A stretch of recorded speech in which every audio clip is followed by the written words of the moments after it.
అనగనగా ఒక అడివి.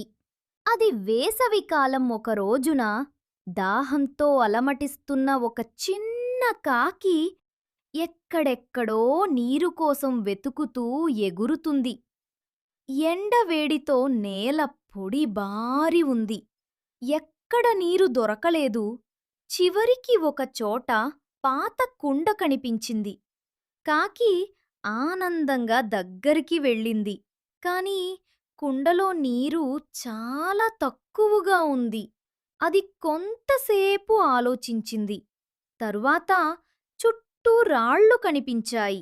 ఒక్కొక్క రాయి తీసుకుని కుండలో వేస్తూ వెళ్ళింది.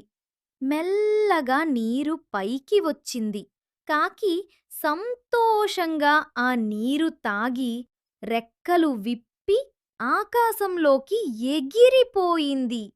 దీనిలో నీతి: తెలివి ఉన్నవాడు ఎప్పుడూ మార్గం కనుక్కుంటాడు.